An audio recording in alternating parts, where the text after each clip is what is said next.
Anastasia sunt, bine v-am regăsit, dragii mei! Astăzi vin către voi cu un nou model, cu un nou tutorial, cu o nouă idee, de data aceasta o vestuță tricotată. Este o sugestie trimisă pe Messenger de una dintre voi, de unul dintre abonații mei și cei care sunt prieteni, sunt în lista mea de prieteni. Mi-a sugerat să fac tutorial la această vestuță și a spus că mă va ajuta să fac și o subtitrare în limba engleză. După ce o să postez tutorialul, o să-i reamintesc să vedem dacă se mai poate. Deci aici am lucrat cu fir de la Knit Crate. Firul de la Knit Crate, așa, e firma aceea americană care îmi trimite mie o dată pe lună fire. E un fir 100% lână peruviană, deci este un fir de foarte bună calitate. E un degradé de roz, după cum vedeți. Acesta este firul din 200 de grame, atât mi-a mai rămas. Vestuța se potrivește pentru o vârstă de 3-4 anișori, chiar și 5 anișori este posibil.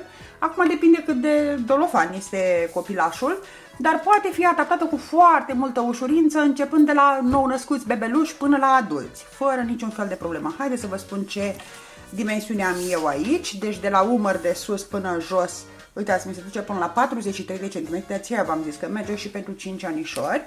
Iar lărgimea depinde cât este de dolofană fetița, să fie făcut cu roz. Uitați, am 30 cu 30, 60 de cm circumferința la nivelul bustului pentru fetiță. Acest model, haideți să vă spun și andrelele cu care am lucrat. Deci cu firul acesta o lână. Acum nu e obligatoriu să faceți o astfel de creație cu firul cu care am lucrat eu. Puteți găsi, sunt o grămadă de variante, doamnele care au fire, cum ar fi și Elena Cheian, ele sunt drăguțe, le spuneți cam ce grosime vreți să aibă firul. De exemplu, firul meu are indicația să lucra cu andrele 5-6 mm. Deci dacă vreți cu aceeași grosime cu care am lucrat eu, cereți un fir care să conțină lână, dacă nu să fie numai cu lână, sau puteți lucra și cu acril. Pentru vestuță, eu am lucrat mult și cu acril și nu mă deranjează. Sunt și tipuri de acril de foarte bună calitate. Deci firul să fie gros, să aibă indicații de 5-6 mm. Dacă vreți să lucrați pentru aceeași mărime pentru care am lucrat eu.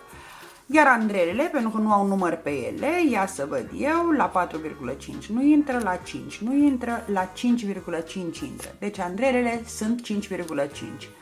Să știți că și astfel de rigle se găsesc. Întrebați pe la persoanele care vând fire, poate au și astfel de rigle. Eu am primit-o odată împreună cu o trusă de andrele. La început nici nu știam la ce folosește, sinceră să fiu, tot una dintre voi mi-a spus. Da, învățăm, toată viața învățăm.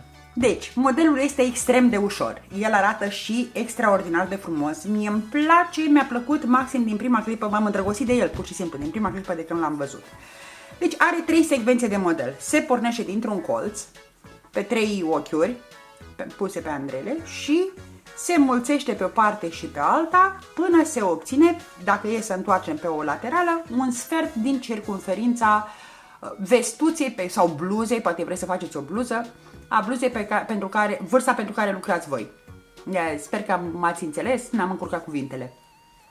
De exemplu, eu pentru o circumferință de 60, aici am 15 cm, de aici până aici. Da? 15 și cu 15, 30 și cu 30 la spate, în total 60.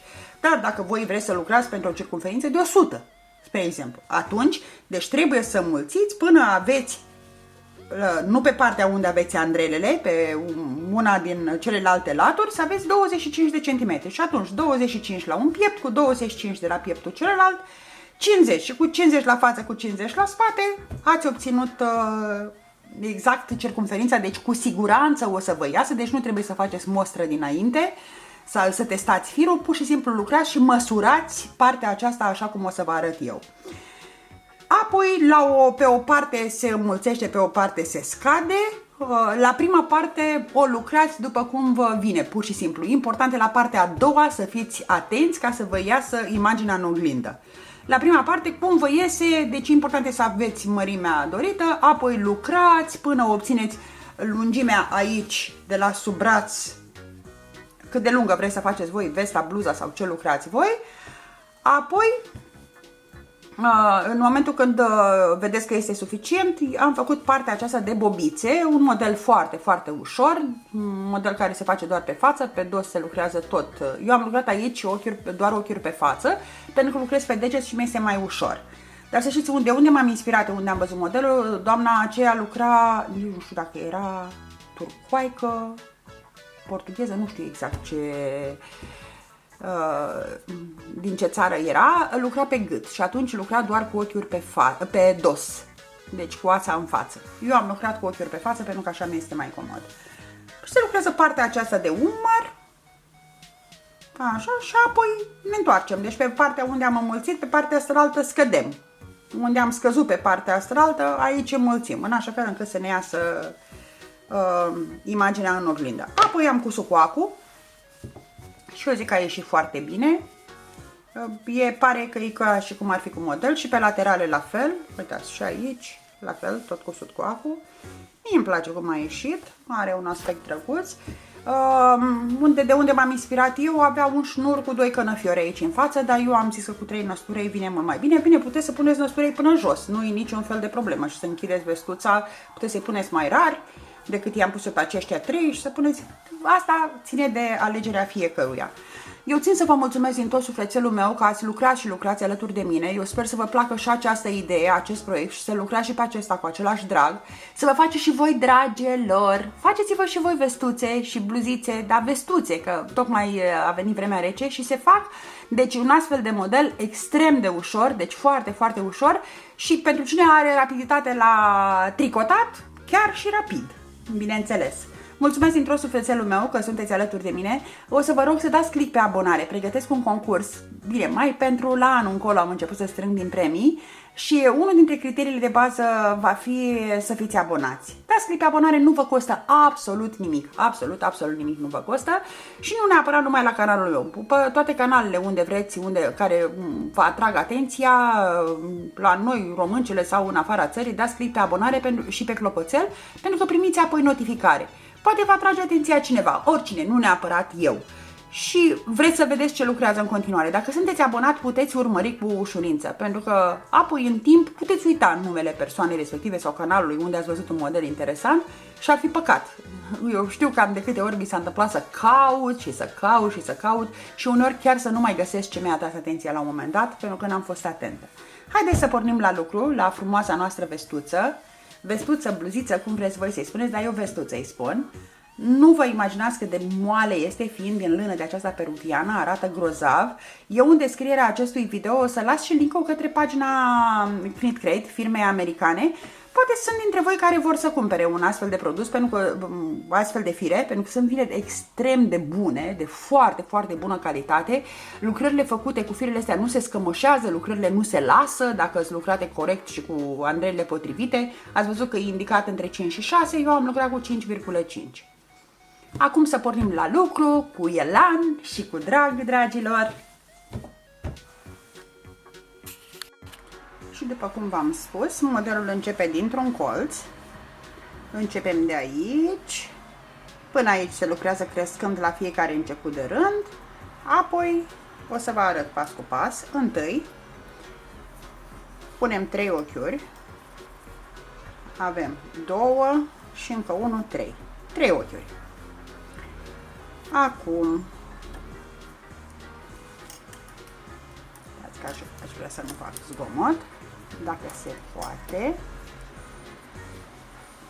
Dăm deoparte. Primul rând îl lucrez așa, fără. Deci cele 3 ochiuri.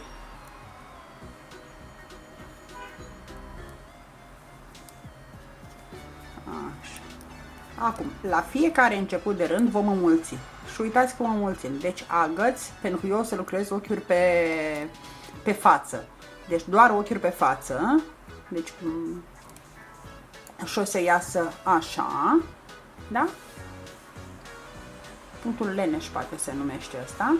Deci agăți cu croșeta pur și simplu și apoi trag și fac ochiurile.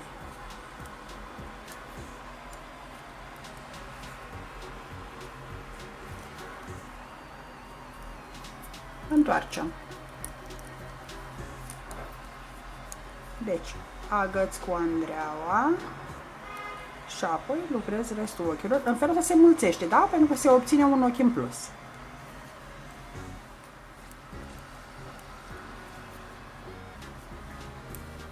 Și fac doar ochiuri pe față. Acum, pentru cine lucrează pe gât, este mai ușor să lucreze doar ochiuri pe dos. Eu lucrăm pe deget, mi este mai ușor doar ochiuri pe față. Deci am 5 deja.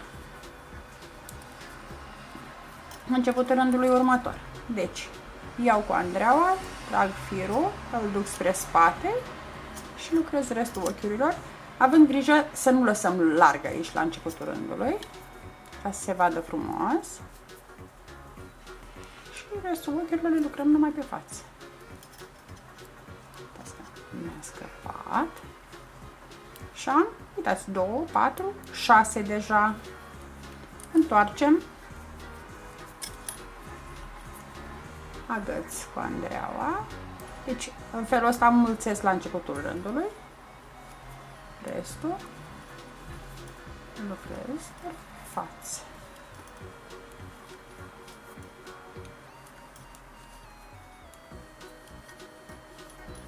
Am 2, 4, 6, 7. Vedeți? S-a mulțit. Întoarcem. Și în felul acesta mulțim și pe parte și pe alta până obținem dimensiunea de care avem noi nevoie. O să vă explic la momentul potrivit. Deci eu am înmulțit până am obținut aici 34 de ochiuri pe Andreea. Am mulțit și pe parte și pe alta. 34 de ce? Pentru că pentru modelul, vă spun de ce m-am oprit la 34, măsurând, bineînțeles, dar pentru modelul acesta am nevoie de multiplu de 4 și am 5 ochiuri înainte și 5 ochiuri după, 5 sau 6, uite că nu mai țin minte, 1, 2, 3, 4, 5, da, 5 și 5. 10 ochiuri în total, deci 5 pe parte, 5 pe alta, rămân ochiuri, același model ca și până aici, iar pentru secvența acestui model, multiplu de 4. Deci, dacă din 34 cât am eu scad 10, îmi rămân 24, 6 ori 4, 24. Asta în funcție de ce lățime, de ce mărime vreți voi să lucrați, dar o să vă explic la momentul potrivit, dar v-am explicat de ce am făcut lucrul acesta. Bun. Deci am 2, 4, 6, 8 și așa la fiecare rând până obținem numărul de ochiuri de care avem noi nevoie. Înmulțim, avem grijă la fiecare început de rând să înmulțim. Și să lucrăm la începutul rândului, să avem grijă să nu ne rămână ochiul larg, pentru ca să iasă frumos. Chiar dacă eu voi face o margine croșetată la final, pentru a uniformiza marginea. Nu-mi place foarte mult cum a ieșit. Da? Și așa facem dus întors, înmulțind la fiecare început de rând. Uitați, foarte, foarte simplu, extrem de simplu și de interesant în același timp. Continuăm, dus întors, dar fără, nu cumva să uităm să nu mulțim la începutul rândului. Și am lucrat, până am aici, am 34, deci am 2, 4, 6, 8, 10, 12, 14, 16, 18, 20, 22, 24, 26, 28, 30, 34 de ochiuri. Eu am lucrat deci până la 34, de ce? Deci v-am zis, pentru că am nevoie și de multiplu de, deci 34 minus 10 pe margini și pe mijloc multiplu de 4. Deci 6 ori 4, 24. Dar aici, uitați, am obținut 15 cm, care este un sfert din circumferința vestuței noastre. Deci asta înseamnă că circumferința vestuței va avea 60 de centimetri, plus că voi face eu o bordură aici în față, 60-61. Deci măsurați o vestuță în două și dacă aveți 30 de centimetri, de exemplu, dată în două, îmi va ieși vestuța de 30 de centimetri. Da? Pentru că am 15 la o parte și cu 15 pe partea asta altă am 30. Deci în total, de jur împrejur, va ieși de 60 de centimetri. Voi, dacă asta se poate face și vestă pentru adulți. Dar măsurați, dacă aveți, de exemplu, pentru 100 de centimetri, va trebui să înmulțiți aici până obțineți pe o astfel de latură 25 de centimetri. Deci ar mai fi de lucrat Deci se mulțește până se obține, deci cum e triunghiul acesta. Deci aici avem mandrelele.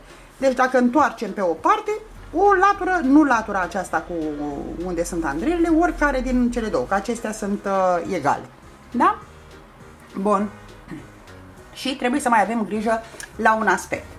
Deci, după ce primul piept îl faceți cum se nimerește, adică pe o parte de aici încolo se mulțește, pe o parte se scade. Și după ce ați terminat un piept, trebuie atenție la o parte din un piept, că e și față și spate, o jumătate de vestă, practic terminată. La partea cealaltă trebuie gândit și așezat, pentru că trebuie făcut. Deci, vedeți, aceasta este partea terminată de mine. Așa. Și asta e partea cealaltă pe care vreau să o lucrez. Și la partea aceasta, pe partea asta am scăzut, iar aici am înmulțit. La fiecare început de rând. La un rând, la începutul rândului, deci pe o parte se scade și pe o parte se mulțește. Și în felul acesta se merge, fășia iese dreaptă, dar cu rândurile oblice.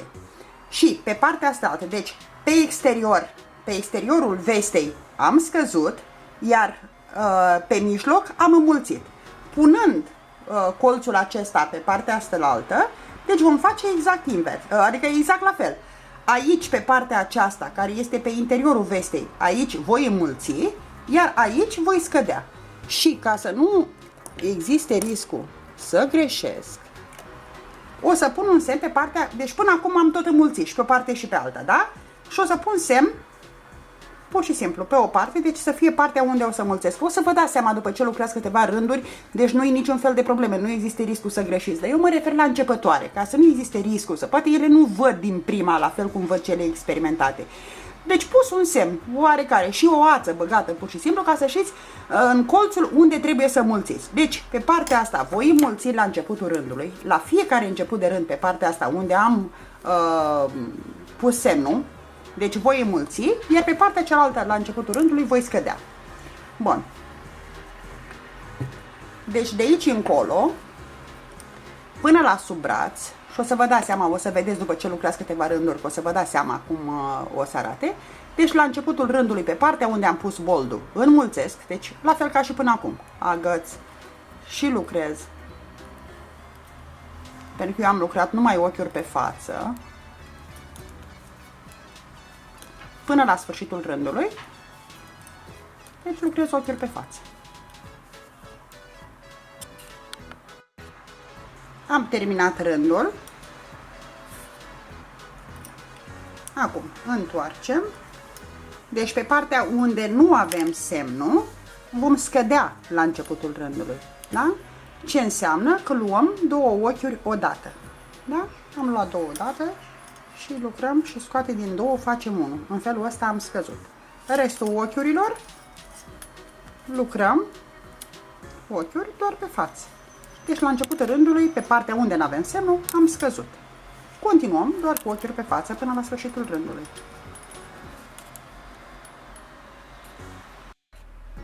Am ajuns la sfârșitul rândului și am ajuns pe partea unde avem semnul. Asta înseamnă că pe partea aceasta, la începutul rândului, vom înmulți. Deci luăm cu Andreea firul și lucrăm în felul ăsta, avem un ochi în plus. Da? Și continuăm până la sfârșitul rândului. Deci suntem pe partea unde avem semnul, de aceea am înmulțit. Continuăm doar cu ochiuri pe față până la sfârșitul rândului. Am terminat și acest rând. Vedeți, pe partea asta este semnul, de aici vom începe cu a scădea. Vedeți că, uitați, că deja se observă că începe să crească pe partea aceasta, da? Și în felul acesta rândurile se fac oblice, păstrând același număr de ochiuri. După ce, deci după rândul cu scăderea, pentru că am pornit cu o înmulțire, deci după rândul cu scăderea, dacă e să numărați ochiurile, veți vedea că aveți tot 34. Da? Suntem pe partea unde nu e semnul, deci începem cu o scădere. Deci luăm și lucrăm două ochiuri odată.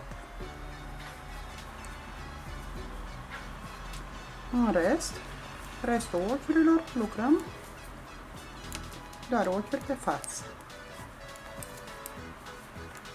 Și așa lucrăm dus întors. Da? Deci pe partea aceasta scădem, iar pe partea asta mulțim. Lucrăm până la înălțimea, uitați, până începem modelul, până la sub braț. Măsurat pe o vestuță pe care o aveți în casă și vedeți până unde, la ce lungime aveți voi nevoie. Eu am lucrat până la lungimea, deci de la sub braț, lungimea vestuței, de aici până la sub braț, uite, am 23,5 cm. 23,5 am. Deci vestuța este lunguță, e până la funduleț, așa, îi acoperă jumătate din funduleț vestuța. Continuăm. Continuăm, dus întors, exact cum v-am spus și mai spun încă o dată, nu vă supărați pe mine că repet, dar vreau să fiu sigură că începătoarele au înțeles. Deci pe partea unde am pus noi semnul vom înmulți și se vede de fapt, o să vă dați seama după câteva rânduri lucrate, iar pe partea asta, la fiecare început de rând scădem. Deci la fiecare început de rând pe partea asta scădem, la fiecare început de rând pe partea asta înmulțim. Și am lucrat exact cum v-am arătat până când, deci eu am numărat rândurile de aici din colț. De aici din colț le-am numărat și am 38 de rânduri până aici. 38 am și de aici până aici. Deci practic partea aceasta mică este partea de jos până la sub braț. Dacă e să suprapunem cu partea asta, vedem că coincide. Da? Exact până aici. Este. Bun. Deci, ea este partea așa. Deci, partea mai lungă spre mijloc. De aici trebuie să începem să lucrăm partea de model. Partea de la sub braț e partea aceasta. E de aici, de unde începe modelul, da? Până la umăr. Deci, partea aceasta, da? Uitați, aceasta de aici. Vedeți ce model frumos? Și este foarte ușor de făcut. Cum facem? Deci aici, pe partea îngustă, măsurați practic cât vine lungimea vestuței sau bluzei pe care ce vreți voi să lucrați. Deci cât vine de jos până la sub braț. Dacă lucrați pentru adult, bineînțeles că măsurați pe o vestă, pe o jachetă sau vă luați măsură pur și simplu și lucrați până la lungimea la care vreți voi să fie, adică cât de lungă vreți voi să fie proiectul pe care îl lucrați. Dar partea îngustă, asta, nu partea lungă, de aici. Acum, deci noi suntem, deci modelul se pune pe față. Fiind așa, noi aici este fața, deci nu o să punem, mai fac un rând. Dar pentru că vreau să-mi rămână 34 de ochiuri, nu vreau să am 35, rândul acesta îl voi face fără să mai înmulțesc. Deci am să iau primul ochi nelucrat și mai fac pentru că trebuie să pun modelul și trebuie să-l pun pe față. Da? Este important să puneți, deci modelul se pune pe față și vă uitați cum ați făcut. Deci la prima bucată, la prima parte, nu e problemă, o faceți după cum vine. La partea a doua trebuie să vă orientați față de prima parte, da? Ca să nu vă treziți că faceți două bucăți exact la fel și să vă fi chinuit degeaba. Deci o să continui rândul acesta pentru că practic asta este fața lucrului meu și pe partea asta o să pun modelul. De aceea mai fac încă un rând. Nu o să fie diferență prea mare acum cu un rând în plus. Da? Dar pentru că trebuie să pun modelul pe partea cealaltă. Și am făcut și acest rând. Deci, dacă e să punem părțile, după v-am spus și repet, prima parte o faceți după cum vă iese, deci la partea a doua trebuie atenție mare. Deci părțile mai lungi puse una lângă alta. Da? Și în partea, deci pe partea aceasta, acum este fața, da? E pe față partea stângă, pe față este și partea dreaptă și putem începe să punem modelul. Cum lucrăm modelul? Foarte, foarte simplu. Deci primele 5 ochiuri le vom lucra ca și până acum. Primul ochi îl luăm nelucrat și următoarele 4, deci lucrăm ochiuri pe față. Deci avem 4, 5. Acum modelul cum îl facem? Deci primele 3 ochiuri le luăm împreună, da? Am 3 ochiuri. Din 3 fac 1. Practic am scăzut 2 ochiuri, da? Din următorul, din 1 fac 3. Dar, deci pe acestea le-am făcut cu ochiuri pe față, da? Pe acesta îl luăm pe dos, deci punem ața în față. Deci îl luăm o dată, dăm după croșetă și mai luăm încă o dată prin același. Astfel, din 1 am făcut 3. Următoarele 3, deci luate cu firul în spate, vedeți? E firul în spate și scot. Din 3 am făcut 1. Acum aducem firul în față, scoatem o dată, dăm după croșetă, după Andreea, pardon, mă scuzați că dacă eu mai mult croșetez, de aceea în loc de Andrei mi iese croșetă. Am dat după Andreea, am luat un jeteu și mai scot încă o dată prin același ochi. Deci din 1 am făcut 3. Acum din 3 fac 1, am dus firul în spate, acum aduc firul în față,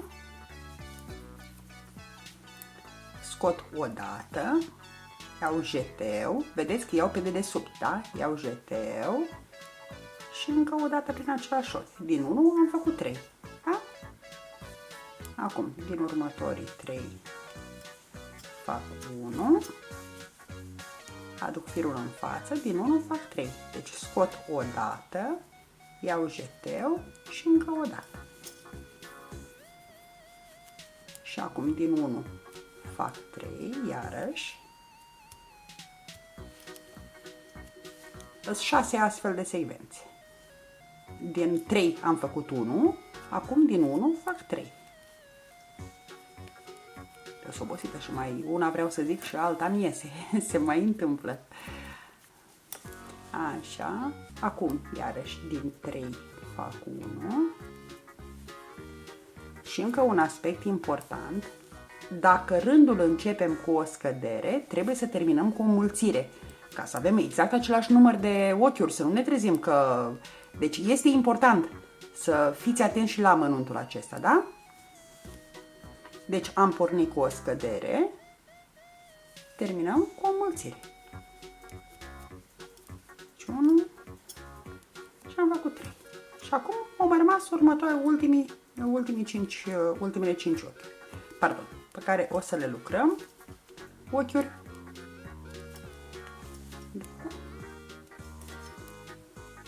5.